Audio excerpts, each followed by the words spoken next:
বাংলাদেশ সফররত ভারতের ব্যবসায়ী প্রতিনিধি দলের জন্য রাজধানীর একটি ৫ তারকা হোটেলে এই সংবর্ধনা অনুষ্ঠানের আয়োজন করে ঢাকার ভারতীয় হাইকমিশন, যেখানে উঠে আসে ঢাকা দিল্লি দ্বিপাক্ষিক সম্পর্কের নানা সমীকরণ।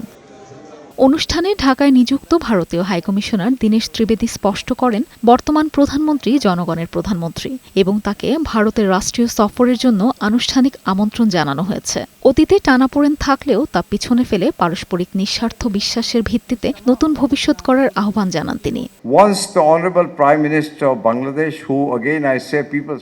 তারেক রহমান ভারত সফর করলে দুই দেশের যে কোনো সমস্যা সমাধানে কাজ করা সম্ভব, এমনই বিশ্বাস করেন ভারতের প্রধানমন্ত্রী নরেন্দ্র মোদি।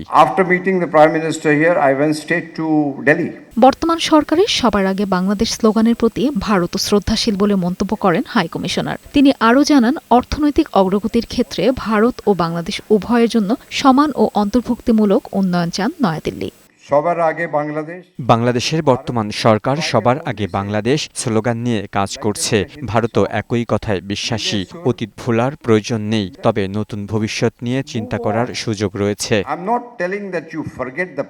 তবে সম্পর্কের এই উষ্ণতার পাশাপাশি বাস্তবমুখী অবস্থান তুলে ধরেছে ঢাকা। অনুষ্ঠানে পররাষ্ট্র প্রতিমন্ত্রী শামা ওবায়েদ জানান, শীর্ষ পর্যায়ে সফরের সফলতা নির্ভর করছে ঝুলে থাকা সমস্যাগুলোর বাস্তব সমাধানের উপর। প্রধানমন্ত্রীর সফরের ক্ষেত্রে যে ইস্যুগুলো চ্যালেঞ্জ হিসেবে দেখা হচ্ছে, সেসব বিষয়ে কার্যকর পদক্ষেপ দেখতে চায় বাংলাদেশ। এটি করা হলেই প্রধানমন্ত্রীর সফরের পথ উন্মুক্ত হবে বলে আমরা আশাবাদী।